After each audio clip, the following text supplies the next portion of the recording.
What we want to avoid is relaxing now too much, and you're taking our foot off the throat of the beast.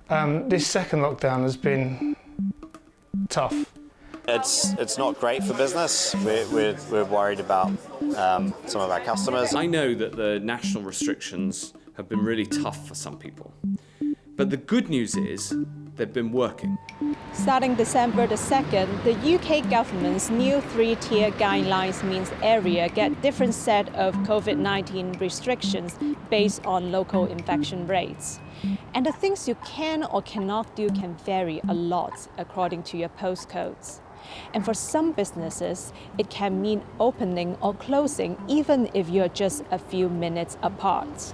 Today, I'm here in southwest England on the outskirts of Bristol, and I'm standing right here at what will be the intersection between a Tier 2 and Tier 3 area. Residents can check which tier their postcode belongs to via the UK government website.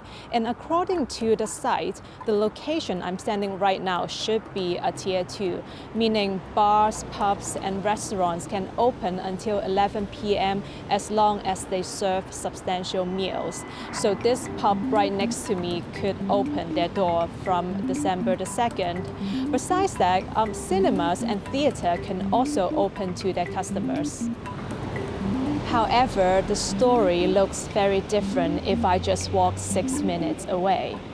So after walking just 6 minutes across the River Avon, I crossed into a postcode that would fall under the Tier 3 restrictions, meaning restaurants, bars and pubs must close, including this one behind me. Other venues, including hotels, cinemas, theatre, skating rinks must close as well. A bit gutted, to be honest, having done everything right since March and gone through all the processes, following all the guidelines and procedures to do everything right to protect close family and friends, and then to hear about it just when there's a vaccine come and everybody gets excited that it might be over. We seem to be going in this area, Tier 3, into a full lockdown again. So if Boris is listening, just show us some sunshine, because it just seems a bit dark and gloomy at the minute.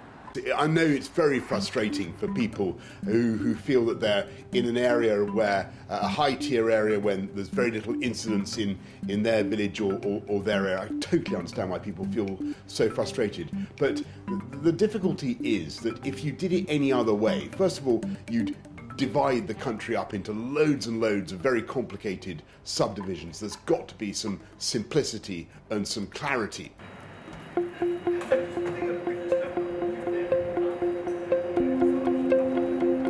National lockdown in England, which is, if you like, quite a blunt instrument, but we know it's effective. We know from the first lockdown that it was very effective. In our study, something like 40 to 50% or even more are asymptomatic, so that when we test them, people are not complaining of symptoms, but they are carrying the virus, and clearly they don't know they're carrying the virus. So those people, together with symptomatic people who may be not thinking that their symptoms are related to COVID, are at risk of transmission to other people, which is why these social distancing measures are really important. Well, we're in this difficult period now where we still need to control the virus through the public health measures.